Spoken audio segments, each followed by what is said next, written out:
Hey guys, Will here. So today we're going to be taking a detailed look at the current range of Fanatec Formula style steering wheels. Now they recently sent us a shipment with a whole bunch of their new V2 style steering wheels across a range of different styles, and we've kind of been thinking about the best way to give you guys the best value out of this content. Now we've done individual reviews of a lot of the V2 wheels previously, and a lot of the features and things that we're going to be looking at today will be the same. So I thought the best way to approach this video to give you the maximum amount of value in the shortest amount of time was to basically just compare all these wheels against each other and figure out which is going to suit you the best. Now, a lot of the things that we're going to be looking at today are very subjective. Things like the features, the look and feel, the diameter, all those things will vary depending on your personal preference as well as the style of car you're driving. So the objective here today is to give you as much objective information as we possibly can across all the different features and benefits of all the wheels that we have here on the table. And by the end of today's video, you should have a good understanding of which one of these wheels is going to suit you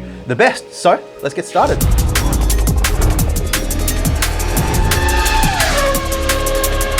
So on my right-hand side here, we have the current range of Fanatec Formula wheels. On my left-hand side here, we have the McLaren GT3 version 2 and the now discontinued Formula Carbon. Now, the reason I'm including the discontinued wheel is simply because I know there will be a few people that are looking at potentially upgrading from that wheel or similar wheels, or people that may be sort of wanting to know whether it's better to pick up one of these second-hand, maybe rather than forking out for a brand new version 2 wheel. So that is what we're going to be looking at today. Now, starting on my far right here, this is the Formula V2.5X, and we have done a couple of upgrades to this wheel too. You can see we have aftermarket grips on here. These are the pineapple grips upgrade, and we actually did a full review and installation guide on those a couple of months ago here on the channel, so I'll link that down in the description below for you. Standard wise, that would come with the same Alcantara grips that you see here on the Esports wheel version 2, so just be aware of that. We have also upgraded this wheel to the advanced paddle module too, which includes an additional 2 magnetic switches at the top here, which can be assigned to any function that you want. Generally, most people, I think, assign that to something like a pit limiter, ERS and DRS deployment. And then we also have 2 analog paddles at the bottom here, which can be assigned to a 2-stage clutch, so bite point style clutch, or any other analog control that you want. So it can be used as a throttle and brake if you can't use pedals for some reason, or you can also assign it for, handbrake, anything that you can think of there in terms of an analog input, you can use those for, which is really quite valuable. So the Formula V2.5X is Xbox compatible as well as PlayStation, provided you have a PlayStation compatible base, and PC compatible. So compatible with everything. Now, just to quickly touch on compatibility there, one important thing that you do need to understand is that Xbox compatibility comes from a security chip inside the wheel itself, whereas PlayStation compatibility comes from a chip inside the wheel base. So provided that you have a PlayStation compatible base, any wheel that you see here in front of you will work with PlayStation. Whereas if you have an Xbox, you will need to have a Xbox compatible wheel. And the only wheel out of the 3 Formula wheels currently available in the Fanatec range, which is Xbox compatible, is the Formula V2.5X. So if you are on an Xbox and wanting to pick up a Formula wheel, this is your only option at this point in time. So just be aware of that. So then next to the Formula V2.5X, we have the Formula V2.5. So you can see here we have a few differences in terms of presentation. We have a white and black theme going on here rather than the red, white, and black, or red, white, and carbon fiber, I should say. This particular wheel also does come standard with leather grips as opposed to the Alcantara you would normally get with the Esports or the V2.5X. I am personally a big fan of those leather grips. They don't wear out as badly as Alcantara does, and they just feel a little bit nicer in your hands. Don't tend to look as, grubby with dirt and pickup and things like that either. So I personally am a big fan of those leather grips. So other than the obvious cosmetic differences here with the leather grips, the white, black, and carbon theme as opposed to the red, white, black, and carbon theme on the V2.5X. The other big difference here is that this doesn't have the Xbox security chip in it. So this is only PlayStation or PC compatible. Again, remembering that you will need a PlayStation compatible base if you are wanting to use this on a PlayStation. Now, if we spin this wheel around as well, you can see on the back here, this does come with magnetic shifters. So the entire range does come with magnetic shifters. Now, the ones on the Esports version are a little bit different. We'll look at that in just a moment. But if you do buy the V2.5X, you will get these exact same shifters. As I mentioned before, we have upgraded this to the advanced paddle module. So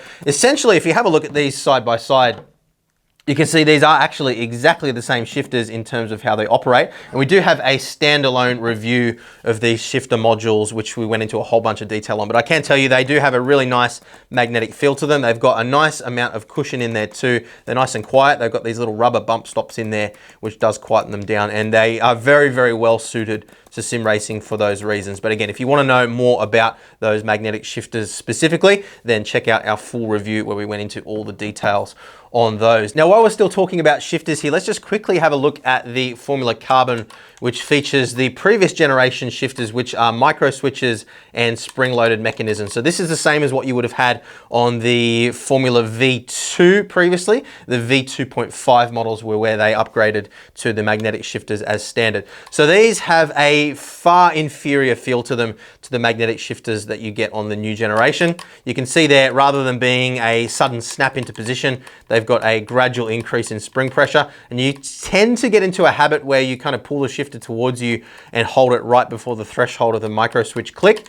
Now, you can upgrade these older wheels to the magnetic paddle module with some slight modification to the wiring. There are also aftermarket magnetic upgrades available for these wheels, so I would definitely recommend checking those out too as a cheaper alternative. They do feel very close to the genuine magnetic paddle shifters, and again, we did do a review video of a magnetic paddle upgrade to these wheels a very long time ago on the channel, but I'll link that down in the description below for you guys. But the magnetic paddles are a very significant upgrade over the Formula spring-loaded and micro switch paddles, so definitely something to be aware of there. But we'll cover the comparison between those two wheels in terms of the full functionality a little bit later on in today's video. So I'm going to set the V2.5X out of the shot just for now. I want to give you a bit of a comparison between the Formula Carbon, which at least at face value looks most similar to the new Esports V2 wheel, and there are some important differences there which we're going to cover, and then also cross compare to the Formula V2.5 here as well,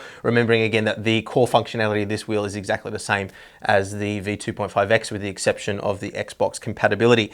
So the major differences here between the Formula Carbon and the Formula Esports V2 are the addition of the magnetic paddles. If we spin that around, you can see the design of those is slightly different to what we have on the Formula V2.5 and the V2.5X. Now, when I first looked at this, I was a little bit confused because if we spin around this wheel, you can see, even though they're both magnetic paddle modules, the design there is quite different. And I wasn't sure exactly why they would have two different products which essentially achieve the same thing. But if you have a look more closely at the ClubSport magnetic paddle module as featured on the V2.5 and V2.5X, that is a full aluminium enclosure there, including the cage surrounding the paddle itself. Whereas if you have a look at the V2 Esports wheel in more detail here, this is actually a plastic polymer material for the cage, which is the reason why it's a little bit bigger. And then the paddle arm itself is aluminium. So in terms of flex and things like that, you can see if I do pull on the wheel, there is a little bit of flex there in the plastic, so it's not 100% solid. I don't think it's enough that it's going to really bother anybody too much, but if we do compare that across to the magnetic paddle module, that has absolutely no flex in it at all beyond just the squish of the little rubber pads that are in there. So I wouldn't say that it's an insignificant difference because you will feel it if you go looking for it. But I think when you're driving, you're probably not going to notice it all that much. But that is obviously a difference in terms of quality. And that is the reason, one of the reasons why this wheel is a little bit cheaper than the V2.5 and V2.5X by comparison. Now, in terms of other functionality here, as I mentioned before, this does look very similar to the Formula Carbon at face value. But in terms of the electronics, this is actually a lot closer to the Formula V2.5. So you can see here, we do have the addition of the flag LEDs on the side here, same as what we have with the Formula V2.5. We also have a fully customizable RGB strip along the top here, so you can individually address each of these LEDs and adjust those to do basically whatever you want within the Fanatec software. And we do have other videos where we've gone into great detail on exactly how all of these features can be configured. So the Formula Carbon, by comparison, we do have a rev strip along the top here, and that does have multiple different colors, although those aren't configurable within the menu system. So they do what they do.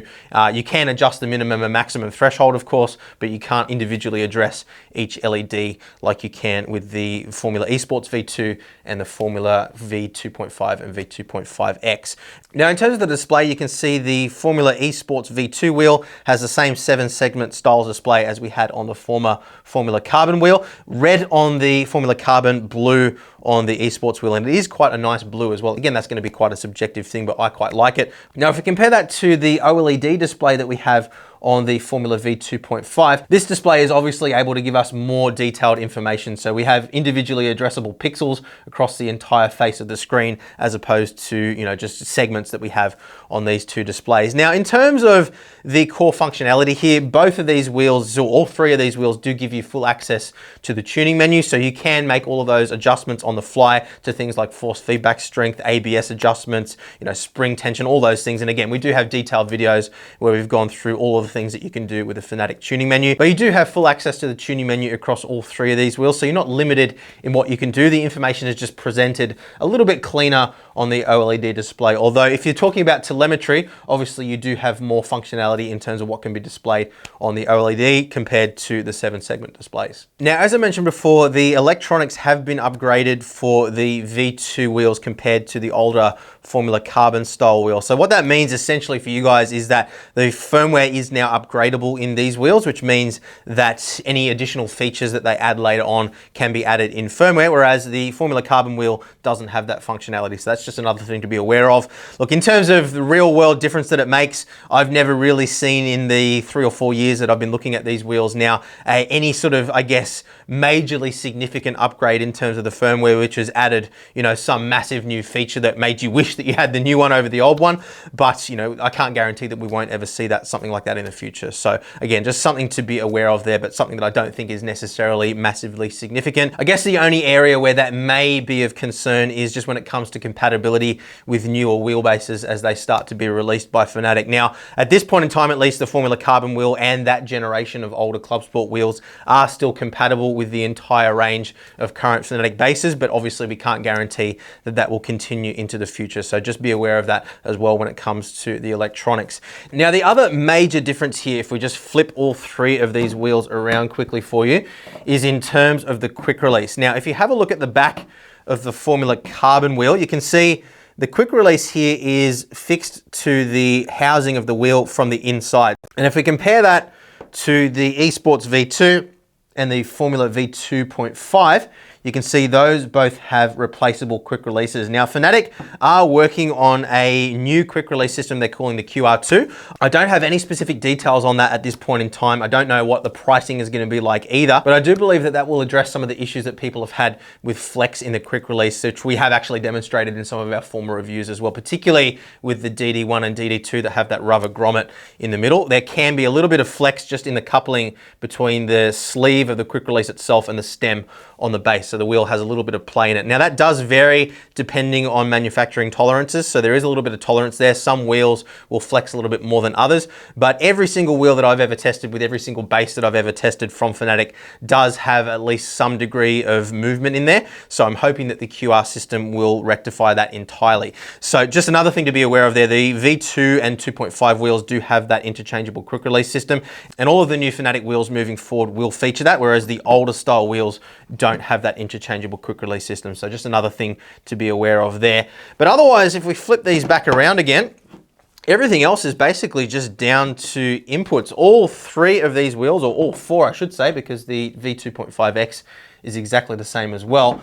They all do have vibration motors in them as well. Not a feature that I've ever found to be particularly useful, but something that they do all have, whereas the McLaren wheel, which we're going to be bringing into the picture a little bit later on, doesn't have those. So one thing to be aware of there. That allows for haptic feedback through the wheel, so things like ABS vibration, engine vibration, and so forth. And there are some aftermarket programs such as SimHub and FanaLEDs, which allow you to configure that beyond what you can do through the Fanatec FanaLab software. So for me personally, the vibration motors in the wheel is something that I can take and leave. I don't particularly miss it when I'm using a wheel that doesn't have it, but I know for some people they really love it. So let us know in the comments how you feel about those vibration motors. Is it something that you rely on heavily? Have you found a particular usage for it that you think is particularly beneficial to your driving? Or is it a take it or leave it thing for you as well? But in terms of buttons, you can see we have exactly the same button configuration across the Formula Carbon and the Formula Esports V2. So we've got 3 buttons down the bottom here. We've got 6 along the top, 2 in the center here. We have a 7-way funky switch, which allows for push button,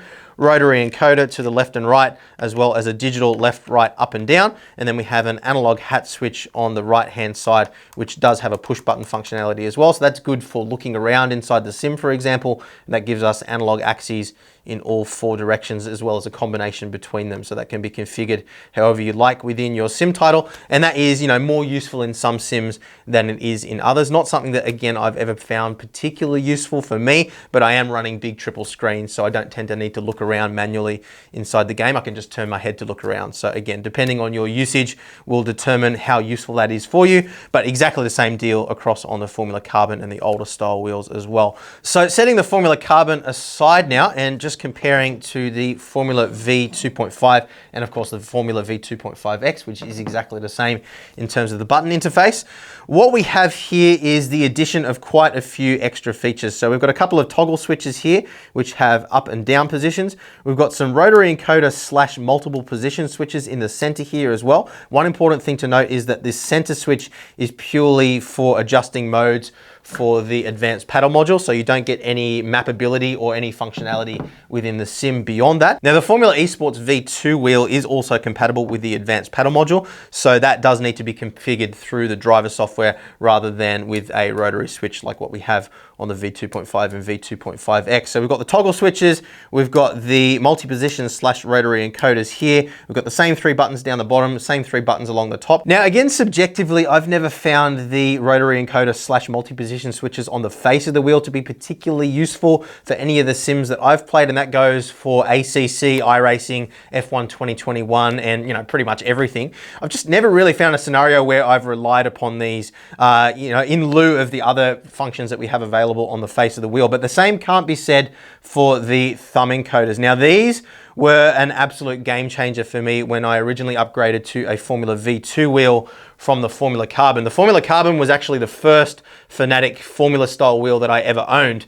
And I always struggled to do things like changing ERS and fuel trim modes, things like that while I was driving. I always found that, making those adjustments mid-corner was quite tricky because I had to kind of take my eyes off the road, look at the wheel, move my hand position around on the wheel as well. You can imagine if you're moving your hands around to try and do things while you're driving, it does distract you from the task at hand, which is obviously negotiating the corner as quickly as possible. So I found that I was tending to only be able to make little fine-tuning adjustments like that on the fly when I was, driving in a straight line down a straight or something like that. Whereas with the Formula V2, when I moved across to that, my lap times were instantly benefited because I found I was able to make fuel trim and ERS adjustments, which are the 2 things that I ended up mapping these to on the fly, mid-corner, and particularly in the F1 games from Codemasters, I had my right-hand side mapped to my fuel trim and my left-hand side mapped to ERS deployment, and I found that I did use that extremely extensively. Now, there have been quite a few complaints from people regarding how easy these are to turn. You can see they are quite soft.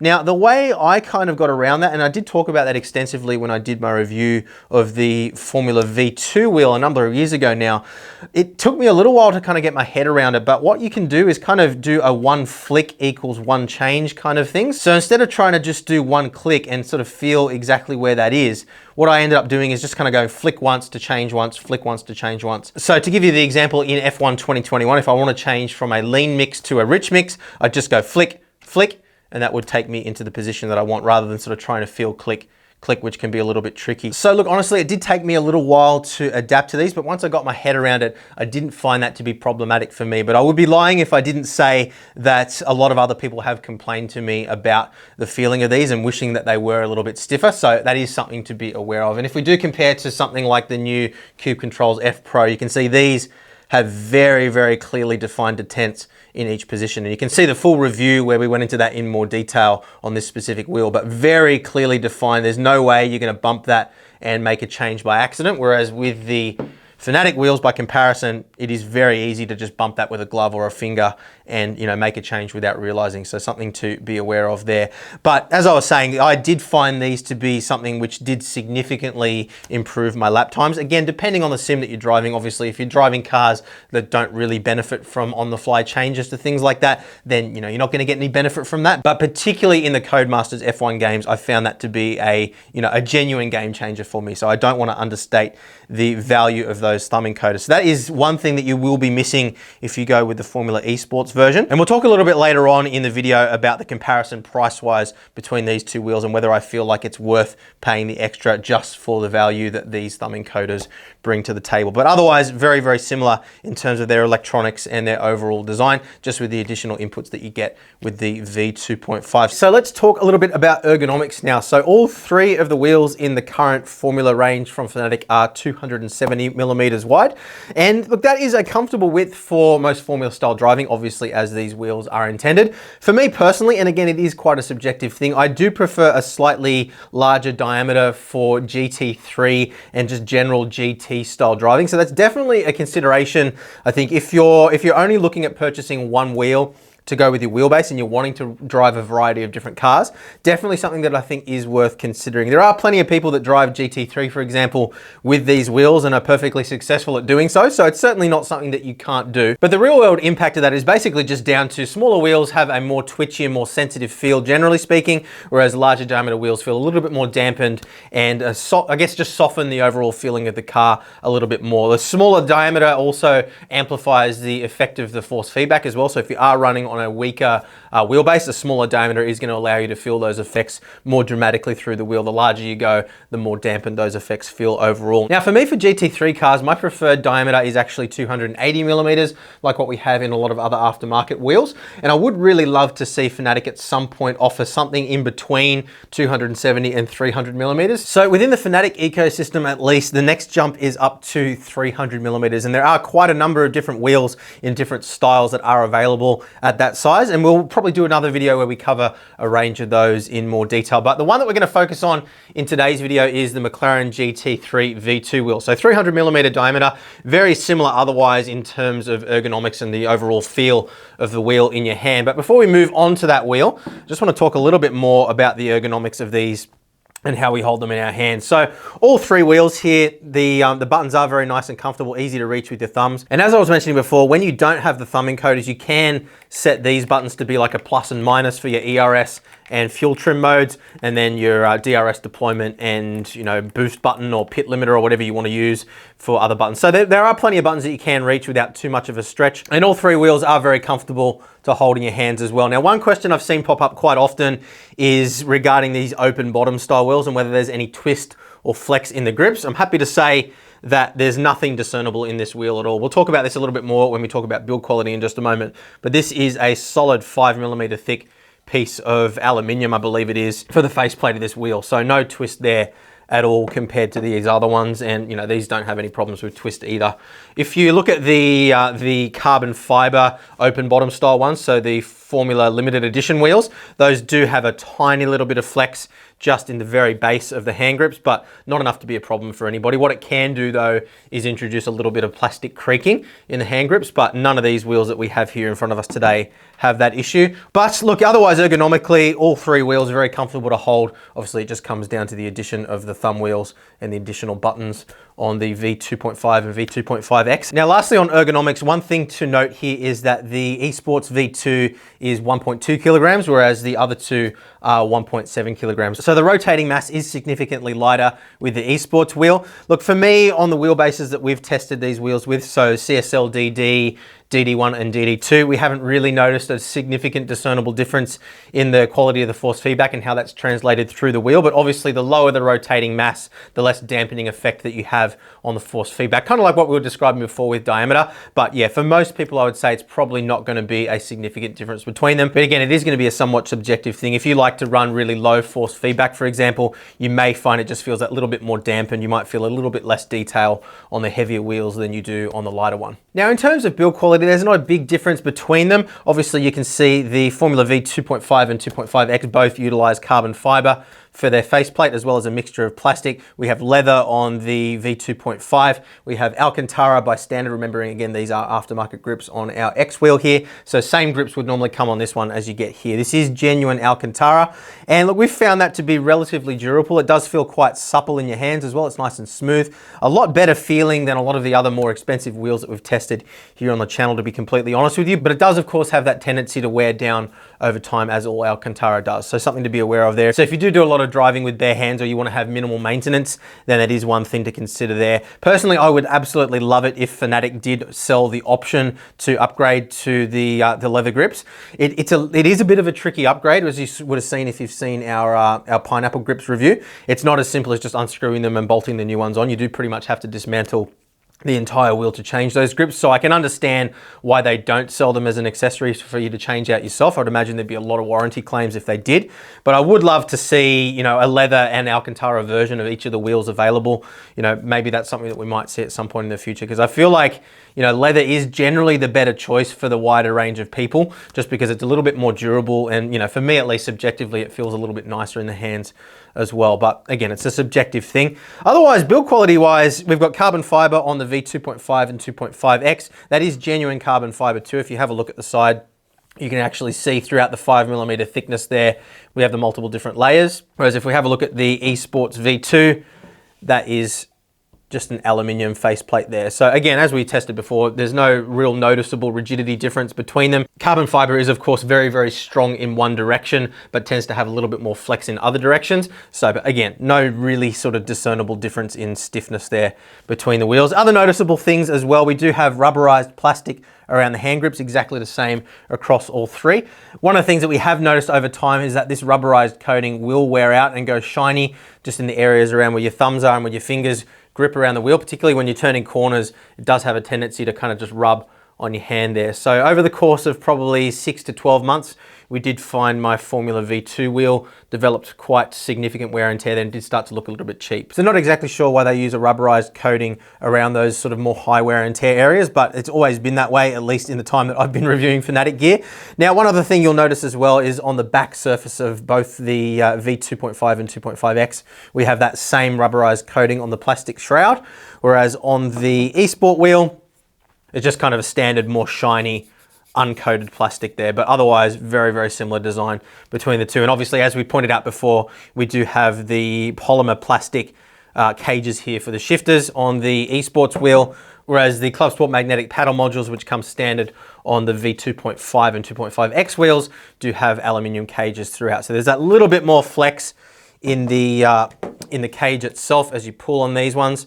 Not, again, as I said before, not something that I think is going to bother people when driving, but if you really pay attention to it, it is there. So obviously we need to point that out to you guys. And look, overall, I've always been pretty happy with the build quality of Fanatec wheels. I think that, you know, obviously they are built to a cheaper price than a lot of the more high-end stuff that we do review here on the channel. And then obviously that shows. If you compare something to like the Asher Racing wheel or even the Cube Controls wheels that we reviewed recently, you know, you can see there's some obvious differences there in build quality. But remember again that this wheel costs an awful lot more than the Fanatec wheels do as well. So it really comes down to, you know, do you want a wheel that is adequately built for the context of sim racing, or do you want something that feels really beautiful in your hands and, you know, over-engineered for the purpose of sim racing? You know, if you're willing to pay for that, then absolutely there are better wheels that you can buy that are going to feel nicer and look more professional and more high grade. But again, I think it boils down to making sure that the things that need to be strong and well built are, and then costs can be cut in other areas where it's maybe a little bit less important. Now, one thing quickly on the build quality, we have seen quite a few reports of these plastic knobs cracking on various different wheels. I haven't had it happen on any of the wheels that I've had, and I've got 4 of these wheels currently. I've got these 2 plus the Formula 2020 limited edition wheel, and then the previous V2 wheel, and I haven't had the issue on any of those. I don't know whether it was just one bad batch. I do know that they do replace them under warranty though. So if you do have that issue, definitely got in contact with them and they will replace those knobs for you. I believe they're using a different material now to what they were using initially. So hopefully that issue is rectified. But other than that, I haven't really seen any major issues when it comes to build quality. Just that, a few people complaining about the thumb encoders not quite being stiff enough for them subjectively. But again, that is a personal preference thing. And otherwise, yeah, not too many problems at all. Now, while we're talking about the plastic knobs, it's probably a good segue into talking about the tactile feel of the buttons in general across all three of these wheels. So all three wheels do use exactly the same push buttons. You can see there is a minor difference here with the wheel that we have on display here. This has the plastic button caps, which do come with all the wheels. You can see they just pop off and on, and you can move those around into whatever configuration you want. They just pop on like so. So those have a convex surface, so slightly rounded outwards, whereas standard, if you pull those caps off, you have a slightly concave surface, which allows you to center your fingers nicely on each button. Now, these aren't by any means the best buttons that I've felt on any sim racing wheel, but I have absolutely no issues with them either. There's a good amount of squish there on each button. You get probably about 2 to 3 millimeters of travel when you push the buttons down. You do get a little bit of a hollow sound as you push the buttons down. You can hear it reverberate throughout the housing a little bit, but again, when you're in the context of racing, you've got headphones on and sound going and stuff, I don't think that's going to be enough to bother anybody. But there's a good positive click on all of these buttons. No issues there whatsoever, and exactly the same feel if we move across to the Formula Esports wheel at all. Just a little bit louder when you push the buttons simply because we have that metal face. The carbon fiber does seem to have just a slight dampening effect on the sound of the button clicks, but again, I don't think that's something that most people would even notice, to be honest with you. And otherwise, the buttons are identical in feel across all three wheels, including the analog hat switch and the 7-way funky switch, exactly the same components used across all three. Now, in terms of the additional inputs that we have featured on the V2.5 wheels, you can feel nice positive detents or nice positive clicks in each position on the rotary encoders or multi-position switches on the front. So you're not gonna be rotating those by accident, whether you're running with gloves or without. No issues there whatsoever. The 2-way toggle switches may be a little bit on the weak side. They don't have a huge amount of force behind them, so you can bump those by accident quite easily, particularly if the wheel's spinning around under your hands. So you definitely want to be careful what you map those to, but you know, they're there. I was a little bit concerned with my Formula V2 wheel when I first got it, that there may be issues with, you know, these catching on your hands as the wheel spins underneath and potentially breaking off. But, you know, in the probably 3 years now, I want to say, that I've been using these wheels on and off, obviously, I haven't had that issue. And I can't think of any case where I've seen somebody report breaking one of those just from normal use. So it doesn't appear to be as big of an issue as I thought it might potentially be when I first got my hands on the wheel. As we mentioned before, these thumb encoders are a little bit on the soft side. They don't have really positive clicks to them. So again, you kind of just need to adjust your mindset to that. Again, as I said before, we have the kind of one flick for one move rather than one click for one move. That was the way I kind of wrapped my head around it. But again, that is a very subjective thing. So all I can really do is just explain to you the way it is, and then you can decide for yourself whether it's something that you like or dislike. And then, as we mentioned before, the shifters all have a very similar feel to them across all three. Nice and solid. I do really like the fact that these magnetic shifters are nice and quiet on the Fanatec wheels. That is a nitpick that I have on pretty much every single other magnetic shifter that I've used across every other brand. They all tend to be quite loud because they don't have those little rubber bump stops in them. Now, some people do prefer that metal to metal solid feeling. These do have that slight cushioned effect because of that rubber. But again, I think, you know, this has obviously been designed with sim racing in mind, and you know, they want to try and keep the noise levels down. And you can, of course, pop those little rubber pads out if you do want to get rid of that cushioned effect, but obviously that's going to make the paddles louder as well. And there's no real discernible difference in the feeling of the shifters between the V2.5 and the Formula Esport wheel, just with the exception of a little bit of additional flex due to the polymer plastic cages, as we covered before. And I think that is pretty much everything in terms of ergonomics and build quality. So now I think it's time to go through pricing, compare the three wheels as well as the McLaren GT3 wheel, and figure out which one I think subjectively is the best value. Hopefully I've given you all the information you need based on all the objective features, so you can make up your own mind. But yeah, let's run through my opinions now. So I'm going to be glancing down at my cheat sheet in front of me a couple of times as we go through pricing here. So apologies for looking away from the camera. So let's start off by comparing the Formula V2.5X to the Formula V2.5. Honestly, the only reason to go with the 2.5X over the 2.5 is simply if you want that Xbox compatibility. Again, remembering that the security chip for Xbox compatibility is inside the wheel. So if you know that you're not going to need that, then obviously it makes sense to go for this one. The pricing difference between the two is significant. You're looking at 599.90 Australian dollars or 369.95 euros or US dollars for the 2.5X with Xbox compatibility, or 559 Australian dollars, or 349.95 for the non-Xbox compatible wheels. So you do stand to save yourself a little bit of money there if you don't need that Xbox compatibility. Otherwise, the wheels are mechanically identical to each other. As we mentioned before, we do have aftermarket grips and the Podium Advanced paddle module on this wheel, which is the reason it looks a little bit different. But yeah, other than that Xbox compatibility, the only other difference is purely just down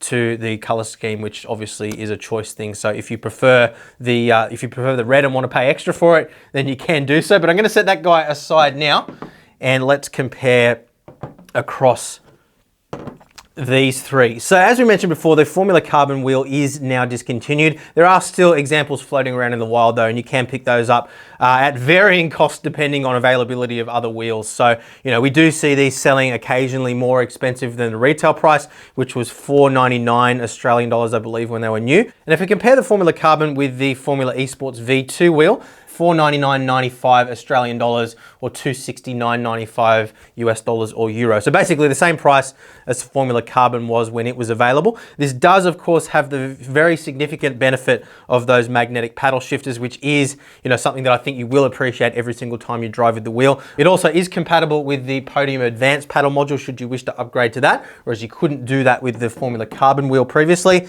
We also have the addition of programmable or addressable RGB LEDs across the top for your rev counter, as well as flag LEDs on the side, which you didn't have with the Formula Carbon either. So look, I do think that this is a significant upgrade from the Formula Carbon. Whether it's enough or not to justify selling one of these and buying one of these would really depend on how much money you could get in the second-hand market for your Formula Carbon. Remember, again, there are aftermarket magnetic paddle mods that you can purchase for these wheels, and we did test one out on the channel a number of years ago now. Those are relatively cheap, usually only about 15, 20 US dollars, and they do make the shifters feel very close to what you get with these. So I certainly wouldn't be rushing out to offload one of these and upgrade to one of these. I don't think that it's really a massively significant upgrade. It's more of a side step or a side grade, I would say.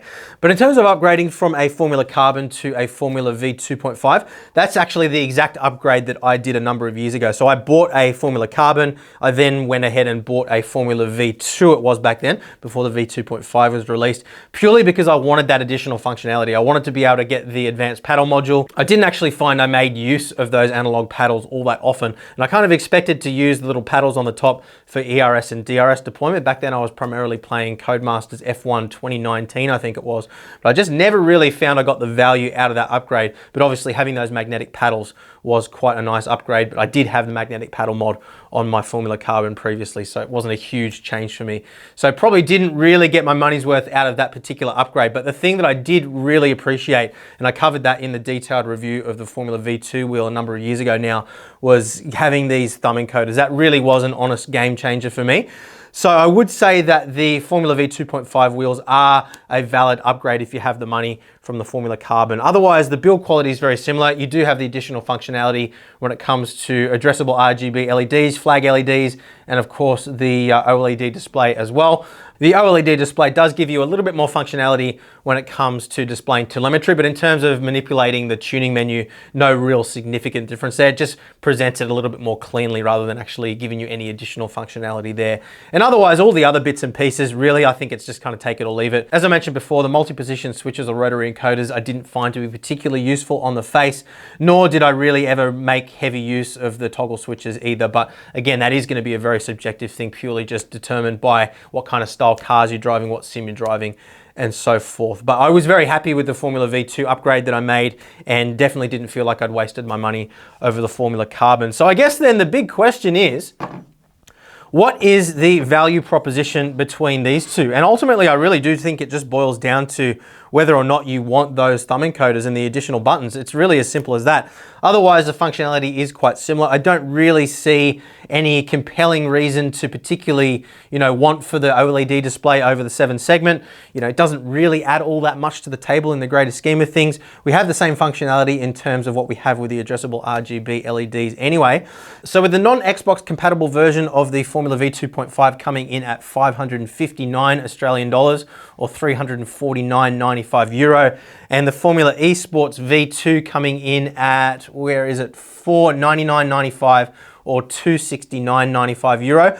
It's interesting that it's a smaller price jump in the Australian region than it is in US and Europe. So I'd say, For Australians, the extra, what is it, $50 or so, $60, the extra $60 is probably worth it for those thumb encoders. I'd say, you know, that was game changing enough for me that I would probably wish that I'd spent the extra money if I bought this wheel and go with this one. Beyond those thumb encoders, I just don't really feel like I could justify the extra expense.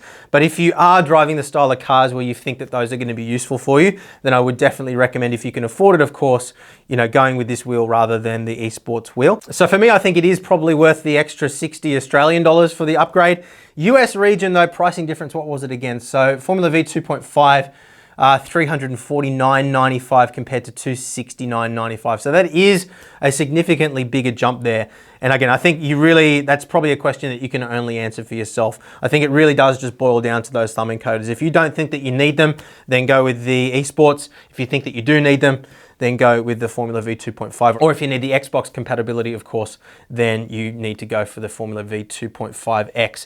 But there is one more wheel which throws a bit of a curveball into this entire picture. And you guessed it, that is the McLaren GT3 V2 wheel. Now, the reason I feel like the McLaren GT3 V2 wheel is a bit of a curveball is because it is so aggressively priced. Now, admittedly, the build quality of this wheel isn't anywhere near as high as what we get with either of these other wheels. It is purely plastic construction for the entire faceplate. You can see this carbon fiber looking material is purely just etched plastic. So, you know, it definitely doesn't feel as expensive in your hand as either of these wheels do. But look, in terms of the functionality that this gives you for the price, it really is unbeatable. And I still believe that this is the single best value sim racing wheel available on the market from any manufacturer. So with this wheel, we do get magnetic paddle shifters. It's a little bit different in its design to what we have on the other wheels. You can see here, it's kind of got like a rocker switch, I guess you could call it. So it pivots in the middle there, and it doesn't have quite the same positive feel to it like the other one does. It does feel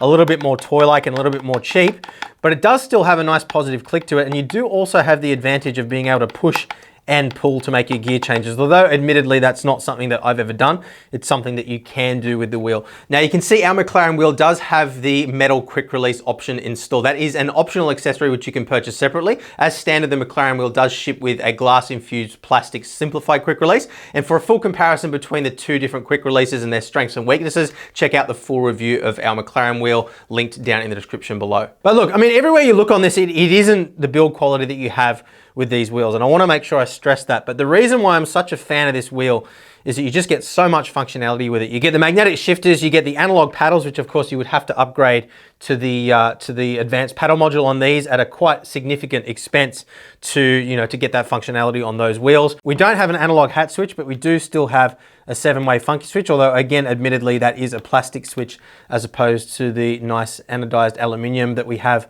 on the other two wheels.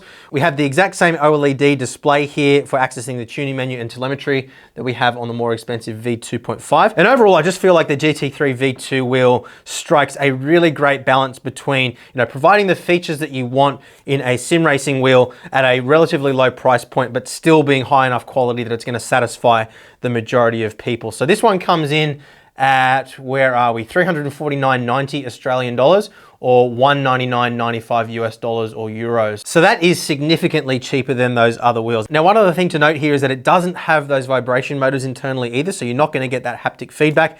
Again, for me, that's not something that I ever really felt that I missed once I did move away from using these wheels in my everyday driving rig.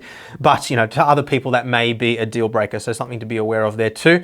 But probably the most important thing when it comes to this is that this is overall a more versatile wheel than these two are, simply because of its diameter. This is 300mm diameter, which does make it a little bit more well suited to driving GT3 and just general GT style cars. As I mentioned before, 270mm does tend to feel a little bit twitchy on cars that aren't really intended for driving with such a small diameter wheel. And while you can adapt to it and get used to driving that way, what I have found is that for a wide variety of different vehicles, this tends to be the wheel that I'll grab if I'm just wanting to go for a quick drive. So assuming that you're not interested in a round style wheel, because obviously you wouldn't be watching this video if you were, and we will cover those in a separate video a little bit later on, then I do feel that this is probably the more versatile choice, and it is a lot cheaper as well. So maybe it is worth considering the McLaren GT3 V2 wheel over these two as a starting point. And if you find that you aren't quite happy with this wheel, I'm sure you'll be able to get a good price for it secondhand anyway, and then maybe look at upgrading to something like a V2. Now, I did mention earlier that the build quality on this performance wasn't quite as high as it is with these other two wheels. One thing I do think is important to point out here is that doesn't appear to impact wear and tear. Now you can see this does have rubber grips as opposed to the leather and Alcantara that we get with these other wheels.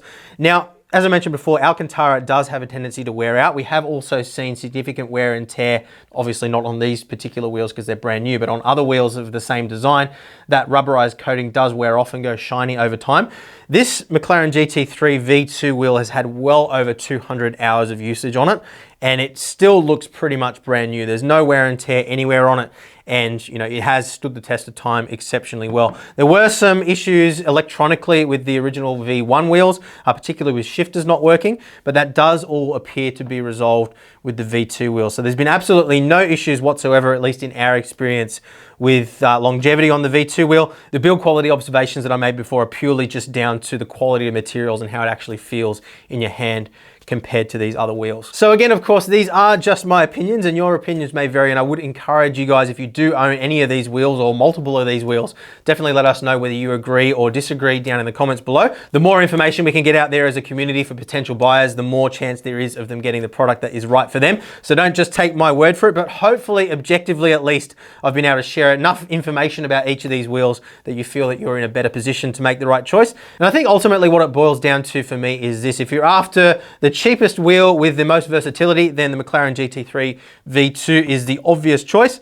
If you're not too fussed about the thumb encoders or the OLED display, then the Formula Esports V2 wheel is a really great choice. There is a significant jump up in build quality and quality materials used in this wheel compared to the McLaren GT3. Obviously wear and tear aside, because this has stood the test of time very well. And then, at least in my opinion, the only real compelling reason to look at a V2.5 over the Formula Esports V2 is purely just down to aesthetics and those thumb encoders. I don't really feel that any of the other buttons add any significant value to justify the cost increase over the Formula Esports V2. Maybe the LED display versus the OLED display may bother you, or 7 segment I should say versus OLED.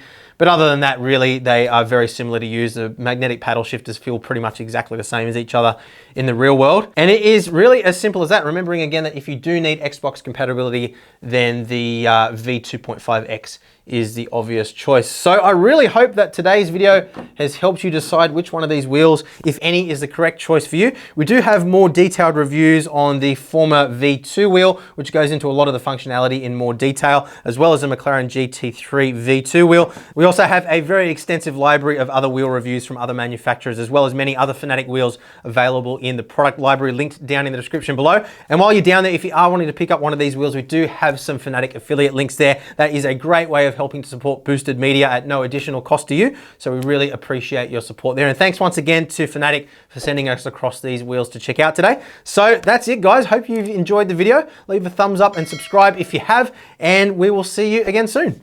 Bye.